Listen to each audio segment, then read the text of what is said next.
আধিপত্য বিস্তারের জেরে পাবনার ঈশ্বরদী উপজেলায় ছাত্রদল নেতা ইমরান হোসেন সোহাগকে গুলি করে ও কুপিয়ে হত্যা করেছে প্রতিপক্ষের লোকজন। বৃহস্পতিবার রাত আনুমানিক 10:15টার দিকে ঈশ্বরদী শহরের সারা গোপালপুর উচ্চ বিদ্যালয়ের সামনে রাস্তার উপরে এই ঘটনা ঘটে।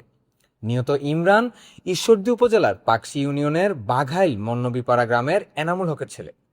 তিনি উপজেলা ছাত্রদলের প্রস্তাবিত কমিটির সদস্য সচিব ও জিয়া সাইবার ফোর্সের উপজেলা শাখার সদস্য সচিব ছিলেন। পুলিশ ও স্থানীয় সূত্রে জানা যায়, বৃহস্পতিবার ছাত্রদল নেতা ইমরান হোসেন সোহাগ তার বন্ধুদের নিয়ে ঈশ্বরদী শহরের সারা গোপালপুর উচ্চ বিদ্যালয়ের সামনে রাস্তার পাশে চায়ের দোকানে আড্ডা দিচ্ছিলেন।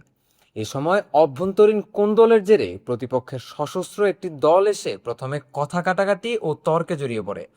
পরে পূর্ব পরিকল্পনা অনুযায়ী ইমরানকে গুলি করে ও এলোপাতাড়ি কুপিয়ে পালিয়ে যায়।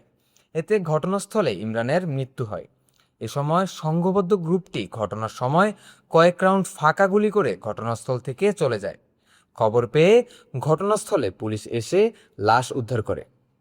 সাত্বিক সাহা, এফবিএন নিউজ ডেস্ক।